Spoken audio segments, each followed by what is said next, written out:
오늘 우리에게 주신 하나님의 말씀 제2과에서 회개에 대한 마태복음 3장 1절에서 12절까지 마태복음 3장 1절에서 12절까지 교독합니다. 그때에 세례 요한이 이르러 유대 광야에서 전파하여 말하되 회개하라 천국이 가까이 왔느니라 하였으니 그는 선지자 이사야를 통하여 말씀하신 자라. 일러스되 광야에 외치는 자의 소리가 있어 이르되 너희는 주의 길을 준비하라. 그가 오실 길을 곧게 하리라 하였느니라. 이 요한의 낙타털을 옷에 입고 허리에 가죽띠를 띠고 음식은 메뚜기와 석청이었더라. 이때에 예루살렘과 온 유대와 요단강 사방에서 다 그에게 나와 자기들의 죄를 자복하고 요단강에서 그에게 세례를 받더니 요한이 많은 바리새인들과 사두개인들이 세례를 베푸는 대로 오는 것을 보고 이르되 독사의 자식들아, 누가 너희를 가르쳐 임박한 진노를 피하라 하더냐. 그러므로 회개합당한 열매를 맺고 속으로 아브라함이 우리 조상이라고 생각하지 말라. 내가 너희에게 이르노니 하나님이 능히 그 돌들도 아브라함의 자손이 되게 하시리라. 이미 도끼가 나무 뿌리에 놓였으니 좋은 열매를 맺지 아니하는 나무마다 찍혀 불에 던져지리라. 나는 너희로 회개하게 하기 위하여 물로 세례를 베풀거니와 내 뒤에 오시는 이는 나보다 능력이 많으시니 나는 그의 신을 들기도 감당하지 못하겠노라. 그는 성령과 불로 너희에게 세례를 베푸실 것이요 손에 키를 들고 자기의 타작마당을 정하게 하사 알곡은 모아 곡간에 들이고 쭉쟁이는 꺼지지 않는 불에 태우시리라. 아멘. 오예배에 참석하신 우리 성도님들 여호와 샬롬 평강의 하나님께서 축복하실 줄 믿습니다. 오늘 전번 주부터 T성경 Theological Education 신학계에 대한 기본 지식, 하나님은 어떤 분이신가를 알아가는 지식, 그게 신학입니다. 그래서 어제 전번 주에서는 제1과 거듭남에 대해서 다시 태어남, 물론 부모님한테 부모님 아빠 성을 남사서 태어나고 엄마의 잉태되어서 이 세상에 태어났지만 그때는 다 한씨나 성씨나 최씨나 고씨나 이렇게 다 태어나지만 우리가 믿음으로 태어날 때는, 거듭날 때는 그때는 성문을 하나님의 자녀가 되는 권세를, 그래서 영접하는 자 곧 그림을 믿는 자들에게는 하나님의 자녀가 되는 권세를, 그래서 그 거듭남에 대해서 전번 주에 우리가 같이 묵상을 해봤습니다. 그래서 항상 우리 그 레슨에는, 수업에는 복습하고 그다음에 실천에 들어가서 다시 또 마지막에 예습도 약간 곁들이는 그게 효과적인 학습 방법이에요. 그래서 전번 주에 제가 부탁하기를 요한복음 1장 12절에서 12절, 13절, 14절까지 될 수만 있으면 한번 외워보시라고. 제가 보증하거니와 이 말씀이 육신이 되어 우리 가운데 거하시, 그게 임마누엘이신데 함께 하시면은 안에 있던 화병도 다 낫고 깨끗해지고 말씀이 육신이 되어서 분명히 치매도 없습니다. 그래서 그런데 치매가 있는 증세가 있는 분은 아무리 연락해도 안 이루어져요. 그래서 이해하는 방법은, 그 비결은 전 말씀드렸듯이 소리 내어 읽는 겁니다. 소리 내어 읽으면 귀로 듣고 눈으로 보여주고 시청각이 다 되니까 항상 자기 말할 때 어느 순간에 갑자기 말씀이 깨달아집니다. 처음에는 이게 도대체 그 긴가민가 해가지고 이런 뜻도 같고 저런 뜻도 같고, 근데 확실하게 자기한테 다가옵니다. 다가오는데, 옳게 다가오는데 다 다가오는 오름이 다 틀리다는 것. 그게 성경마다 주석이 틀린 이유가 바로 그렇습니다. 그게 틀렸다는 얘기가 아니고 그 관점에서 볼 때 그 진리가 눈으로 다가오는 겁니다. 그래서 생각 묵상한다는 게, 메디테이트 한다는 게 소가 여물을 먹고 급히 먹더라도 구조가 앉아서 되새김자는 것. 메디테이트 하면 되새김해서 그 말씀을 묵상하고, 또 묵상할 때 눈에 반짝하는 빛이 보이는데 그게 하나님이, 성령님이 역사해 주시는 그 뜻을 알게 하는. 그래서 얼마나 그 중요한가를, 그래서 그 잠깐만 전번에 이건 줄거리만 말씀드리면은, 그래서 이 거듭남으로 하나님 자녀가 되는 권세를 주셨다고 하지 않습니까? 그 권세가 주는 그 거듭남의 권세가 무엇이냐? 그러니까 요한복음 10장 28절에 나와 있는데, 내가 그들에게 영생을 주노니 영원히 멸망하지 아니할 것이요 또 그들을 내 손에서 빼앗을 자가 없으리라고 우리 주님은 말씀하십니다. 그래서 이를 증명하기 위해서 제일 처음 성전에 입국한 베드로와 요한이 말씀하여 이르시되, 사도행전 4장 12절 말씀입니다. 다른 이로서는 구원을 받을 수 없나니 천하 사람 중에 구원을 받을 만한 다른 이름을 우리에게 주신 일이 없음이라고. 구원은 오직 예수 그리스도만 있다고 증명을 합니다. 그래서 우리가 항상 혈통으로나 육정으로나 사람의 뜻으로 나지 아니하고 오직 하나님께로부터 난 자들이란 바로 주님이 창세 전부터, 에베소서 1장 4절 말씀에 곧 창세 전에 그리스도 안에서 우리를 택정하셨다고 말씀하십니다. 그래서 천하보다 귀하게 여기는 게 우리 한 영혼입니다. 그래서 우리 가운데 그것이 임마누엘의 하나님, 임마누엘 예수님. 그래서 그 예수님이 삼중직이 있습니다. 예수님 이 땅에 오셔서 세 가지의 중요한 직책, 삼중직. 첫째가 왕 중의 왕, 둘째가 대제사장, 셋째가 선지자. 왕 중의 왕이나 제사장이나 선지자는 다 기름 부음 받은 자만이 었습니다. 그래서 아무나 다 목사가 되는 게 아니고, 제사장이 되는 게 아니고 기름 부음 받은 자. 그래서 기름 부은 자를 그리스도라고 합니다. 그래서 우리가 예수님을 예수 그리스도라 이렇게 합니다. 그래서 우리가 그럼 왜 하필이면 예수님께서 빨리 그 한많은 세상 빨리 20대 초반이나 20대 후반에 해서 빨리 끝내버리지 왜 30살이 돼서야 공생애를 시작해서 3년간 다니느냐. 그 의심 안 해본 사람도 많지만 해본 사람도 있을 거예요. 그게 바로 성경 말씀대로 모셔서 성경대로 가시는 거예요. 또 성경대로 재림하시는 게 예수님. 어떻게 재림하느냐. 그래서 레위기를 지나서 민수기 4장 3절 말씀에 휴막을 주관하는 나이를 규정해 놨습니다. 그게 30대입니다. 그래서 우선 레위인이 휴막을 관장하고 일을 할 때는 25살이지만 대제사장으로서 자격을 얻은 건 30살. 그래서 목사 안수를 줄 때도 30이 교회 헌법 초기 헌법에서도 30살이 되어야 이 목사 안수를 줍니다. 그래서 물론 다 시험에 합격하고 조건을 다 갖춰야 되겠지만요. 그래서 우리가 항상 거듭남이라는 게 자기는 그게 예수님 생전에 찾아온 게 바리새인 중에 니고데모가 그랬잖아요. 니고데모가 예수님 어떻게 하야 내가 구원을 얻어야 되냐고.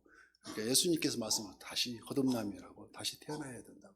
이게 바로 그게 거듭남입니다. 그러면은 그래서 예수님께서 십자가에 달리시고 고난 받으시고 달리시고 아리마대 요셉이 우리 안장할 때 그때 니고데모도 와서 그 향을 가지고 와서 같이 예수님이 살에 이렇게 다 발라드리고 그때 같이 아리마대 요셉하고 같이 합니다.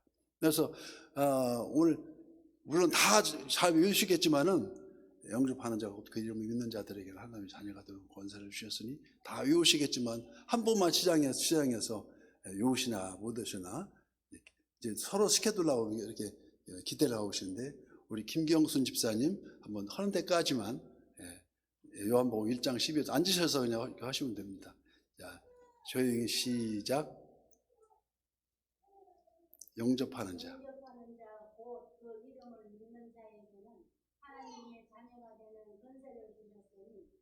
사람은 정성으로나 육정으로나 하나님 사람의 뜻으로 나지 아니하고 오직 하나님께로부터 난 자들입니다. 말씀이 육신이 되어 우리 가운데 거하심에 우리가 그의 영광을 보니 아버지의 독생자의 영광으로 은혜와 진리가 충만하더라. 아멘. 놀라운 일입니다. 놀라운 일. 그래서 이게 이제 제가 16장을 줄일 겁니다. 이제 그랬으면 이제 쭉 16장이 모이면 한 권에 목록이 돼서 지금 무슨 뭐 다 아시겠지만 유단석 씨가 지금 별로 교회는 나오는데 관심이 별로 없었습니다. 근데 저하고 이 공부를 레슨을 하고 나서 완전히 바뀌었습니다. 제사 딱 집어치우고 가서 집안에 가서 무슨 선을 해서 제사 딱 치우고 열심히 하겠다고 그런 것 같이 아마 큰 하나님의 축복이 있을 겁니다. 선물로 이렇게 이 말씀을 무시하고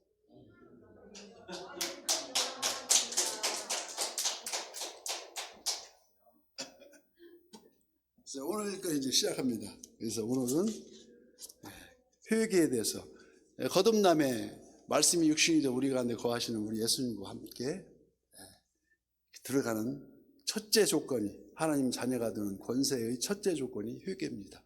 회개. 그래서 회개하라 천국이 가까이 왔느니라. 여기 마태복음 3장 오늘 읽은 2절의 말씀에 이 얘기는 이제 세례 요한이 예수님을 예비하기 위한 주의 길을 예비하기 위한 선포가 되겠고, 바로 그 다음 장 4장 17절에 똑같이 예수님이 세례를 받으시고 이제 마귀 시험을 다 이기신 다음에 첫 설교가 이 얘기입니다. 회개하라 천국에 가까웠느니라. 바로 그 다음 장 4장 17절 말씀에 복음을 선포하는 얘기였습니다. 그래서 오늘 본문 세례 요한은 헤롯 왕 때 아비야 반열의 제사장 사가랴와 그의 아내 엘리사벳 사이에서 출생하여 예수님보다 6개월 먼저 태어난 게 세례 요한입니다. 개인적으로는 서로 친척간이었죠.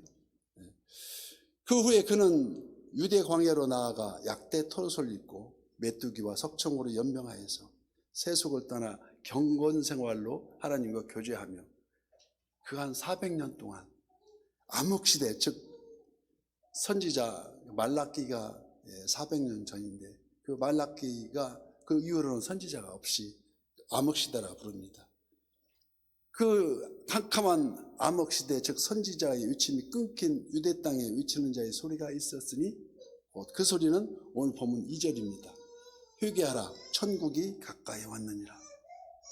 이 말씀은 말씀드렸듯이 주의 길을 예비한 세례 요한의 회개의 당부였고, 예수님이 첫 설교는 다음 장에 나옵니다. 이는 오랫동안 잠든 영혼을 깨우는 소리야. 바로 이 소리였습니다. 천국, 그토록 열망하시던 메시아 왕국, 너희 왕이 군림하시고 그의 영존함에 이르러 마음을 청결케 하여 만왕의 왕을 영접하라 하는 것입니다. 바로 그래서 그러기 위해서는 첫째 조건 회개인데, 회개는 우리가 한문에 잘 설명되고 있습니다. 돌이킬 회, 통탄함을 자기 마음 아프게 해서 돌이킬 회. 마음이 아프게 잘못을 뉘우쳤다면은 개가 이루어지면 고칠게.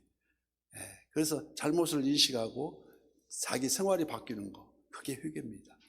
말로는 잘못했다고 그 다음에 또 말로 다시는 술 안 먹겠다고 다음 술도 또 되면 그건 회개가 아니고 거듭하는 잘못, 이거는 절대 회개 아닙니다. 그래서 하나님이 아십니다. 그래서 거듭하지 않는, 즉 삶이 변화가 되어서 거듭남의 인생으로 하나님께 향하는 그 길이 하나님께 향하는 길입니다. 지옥으로 향하는 길은 이제까지 사는 길이었었고, 니고데모 같이 다시 마음을 잡고 올바로 살아가는 길. 그래서 헬라어로 메타노에오라는 그 의미는 길을 바꾸어 가던 길을 바꿔서 오직 그릇된 관념을 고친다는 것을 뜻합니다. 그러나 세상이 그를 알지 못하였고 그가 이 땅에 오매 자기 백성이 영접하지 아니하였으나 영접하는 자 곧 그 이름을 믿는 자들에게는 하나님의 자녀가 되는 권세를 주셨으니, 바로 이게 천국을 두 가지로 해서 해석할 수가 있는데요. 영접하는 자 곧 그 이름을 믿는 자에게 주는 예수 그리스도를 주축으로 제가 그 표를 드렸듯이 메시아를 기점으로 지금 이루어지고 있는 영적 천국. 그래서 기독교는 미래 종교도 아니고 바로 현실 종교입니다. 현실 종교. 천국은 죽어서 가는 곳만이 아니라, 물론 죽어서도 가겠지만 이 땅에서부터 주님 손을 꼭 붙잡고 살아가는 게 바로 그게 천국입니다. 천국은 여기 있다 저기 있다 말이 하는 게 아니라 바로 마음속에 있습니다. 마음속에 자기가 뉘우쳐서 그 사람이 고침이 돼서 회개에 합당한 열매를 맺음이 바로 천국에 가는 길입니다. 그래서 우리 주님 손을 꼭 잡고 놓지 않는 것, 그 사랑 안에 살면서 딴 길로 가지 맙시다. 이게 바로 회개입니다. 딴 길로 가면은 회개가 아니고, 그래서 영원한 소망의 천국, 이는 언약과 말씀의 성취로 이루어질 이 천국인데, 지금 세례 요한이 광야에서 외치는 자의 이 소리는 예비되어지고 있는 것입니다. 그 천국을 예비하고 있는 것이죠. 그래서 회개하라, 천국이 가까이 왔느니라. 이 외침은 그때만에 한번 외친 세례 요한의 외침이 아니고, 일일성이 아니고, 오늘 이 시대에도 그 외침을 들을 수 있어야 한다는 것입니다. 그래야 영안이 떠지는 것이다. 그렇지 못하고 그릇된 생각, 다시 삐뚤어진 마음, 무지한 오해, 이러한 마음속에 결코 천국의 의미는 관심 받기요, 이걸 우의독경이랍니다. 소귀의 경맹식으로 말씀을 들어서 고개는 끄덕거리는데 무슨 말인가 모르고 흘려보냅니다. 그래서 사도행전 2장 38절 말씀, 너희가 회개하여 각각 예수 그리스도 이름으로 세례를 받고 죄사함을 받으라. 그리하면 성령의 선물을 받으리니. 그래서 고린도전서 12장 3절 말씀에 성령에 의하지 아니하고는 예수를 주라 시인할 수 없느니라. 그래서 남들이 교회 다니니까 자 따라서 다니는 거지, 확실히 성령이 임하여야 믿어지고, 아, 예수님이 나를 구원하셨지, 아, 십자가에 박히셨지, 십자가의 보혈이 십자가만 쳐다봐서 뚝뚝 흘리는 보혈로 인해서 눈물이 펴 돌면서 어른이는 적시고 가고 그대로 쳐다보지를 못하고 주님하고 가는데, 그게 바로 회개입니다. 그래서 우리가 말했듯이 진정 회개란 심령 위에 성령 하나님이 내주하심을, 예수님이 나의 주인 되시고, 주님이 주인 주자, 나는 종이고 주님이 주인이니까 주인이 말씀하신 대로 종은 따라야 하는데, 주님이 내 마음 안에 안 계시니까 엉뚱한 짓을 하고 있는 게 아니냐는 것입니다.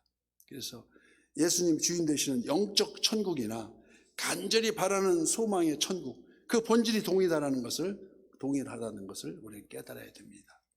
어떻게 깨달을까요? 내주하시는 성령 하나님이 기쁨이 넘치고, 우리 마음을 주관하셔서 기쁨이 넘치고, 여호와 샬롬이라고, 샬롬 평강이 아닙니까?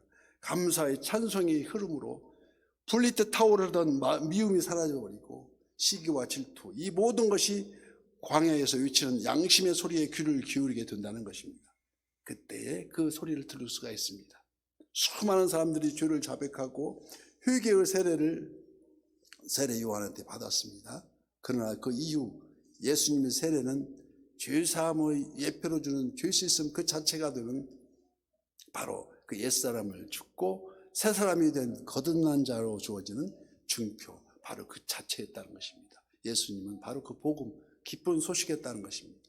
그래서 오늘 본문 7절 말씀에 요한이 많은 바리새인들과 사두개인들이 세례를 베푸는 대로 오는 것을 보고 이르되, 독사의 자식들아, 누가 너희를 가르쳐 임박한 진노를 피하라 하더냐. 여기 잘 아시겠지만 바리새라는 뜻은 분리라는, 서로 분리된다는 의미를 가지고 있는데, 율법과 구전 입으로 하는 것에 대해서 전해오는 율법에 대해서 엄격하여 형식에 치우치는 독선적인 보수 신앙인이었다는 것을 우리가 알 수 있습니다. 또 사두개인이 있습니다.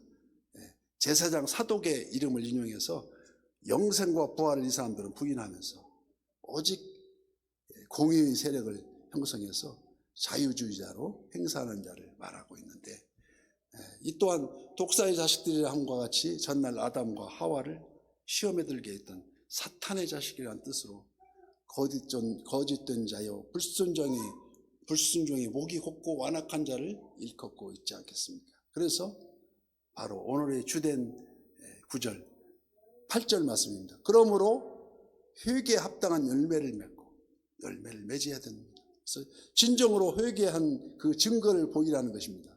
열매를 맺는다는 것은. 그래서 오늘 우리에게 회개에 합당한 열매란 무엇입니까? 로마서 3장 23절 모든 사람이 죄를 범하였음에 하나님의 영광에 이르지 못하더니, 더 확실하게 10장 10절 말씀에 3장 10절 말씀에 기록된 바 의인은 없나니 하나도 없다니, 아무도 의인이 없다는 것입니다. 그럼 누가 의인입니까?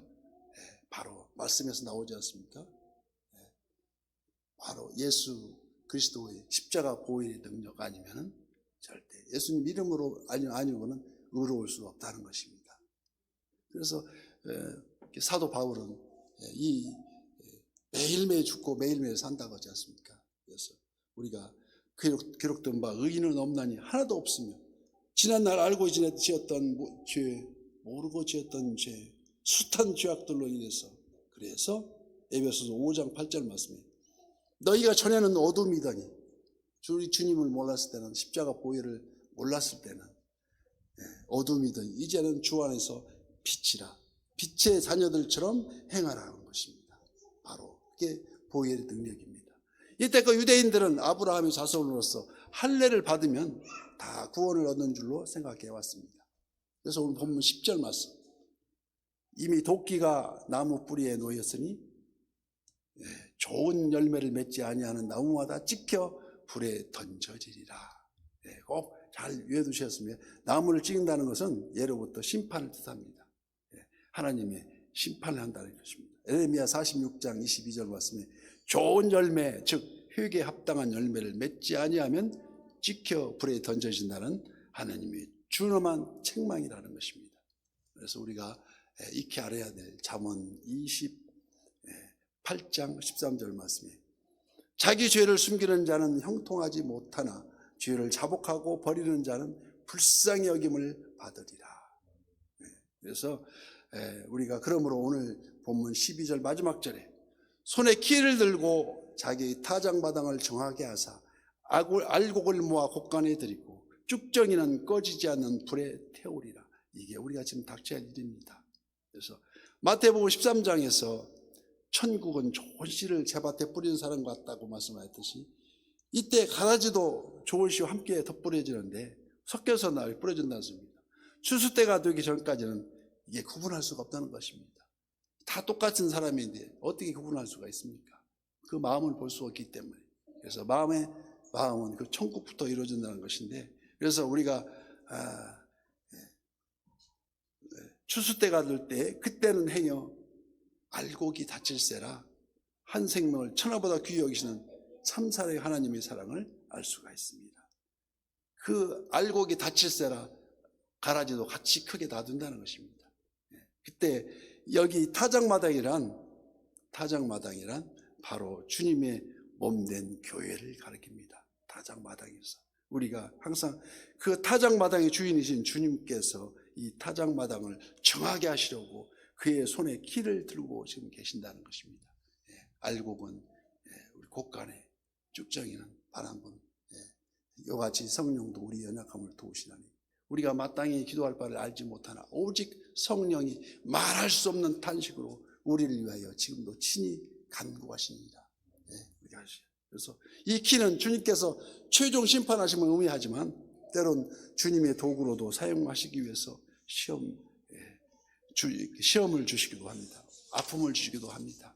그 아픔만큼 성숙한다듯이 우리가 그 아픔을 딛고 이르세요. 그 결과 알곡은 더욱 알찬 모습으로 드러나며 쭉정이를 견디지 못하고 바람이 나는 겨와 같이 흩어진다는 것입니다. 그래서 인내는 연단을 낳고 연단은 소망을 이룸을 알미라고 로마서 5장 14절 말씀. 그래서 우리는 욥의 고백을 쏟다 의인이면서도 고달픈 나날을 보내면서 애끓는 세상을 보내면서 그러나 욥의 고백이 이루어집니다. 그러나 내가 가는 길을 그가 아시나니 그가 나를 단련하신 후에는 내가 정금같이 되어 나오리라고 고백합니다. 그래서 우리가 욥의 결론은 그 의인에서도 고난받은 그 결론은 바로 이 고백입니다. 욥기 42장 5절 말씀에 내가 주께 대하여 귀로 듣기만 하였사오나 이제는 눈으로 주를 배움나이다고 고백합니다. 우리가 주님의 말씀에 우리 붙잡혀서 우리 말씀을 묵상하면서 말씀 속에서 하나님을 만나고 바로 우리 말씀이 육신이 되어 우리 가운데 거하시며 우리가 그의 영광을 보니 아버지 독생자의 영광이요 은혜와 진리가 충만하더라. 우리가 그 말씀을 이렇게 외운다는 자체가 그 숙제가 아니라 마음속에 계속 입으로 시인하여서 입으로 계속 발음하고 나면은 혼자 있을 때 문 잠그고 큰 소리로 외우고 나면은 분명히 성령 하나님이 역사해 주십니다. 역사가 그 뜻을 알게 해주시고 그 말씀의 뜻을 알게 될 때는 희열이 보통 희열이 아닙니다. 제가 시편 1편을 묵상하면서 시편 1편의 뜻을 제가 깨달은 바가 있는데 어느 그 주석집을 봐도 제가 깨달은 그런 문구가 없습니다. 그래서 제가 대학원 교수님한테 가서 제가 묵상할 때 이렇게 해석이 되는데 어쩌습니까? 무릎을 치면서 바로 그게 복음이라고. 다 그 느끼는 바가 하나님 주시는 달란트가 다 틀리다는 것입니다. 그래서 그 진리의 말씀을 듣고 다 우리가 깨달은 바가 있어서 업그레이드는 우리 신앙이 업그레이드해서 남의 타의 추종을 불허하는 것보다도 자기 자신이 하나님과 둘이 잡은 손을 꼭 잡고 우리 주님 손 잡고 놓지 않는 손이 되어서 항상 천국이 임하는 우리 마음 되시기를 예수님 이름으로 축복합니다. 기도하겠습니다.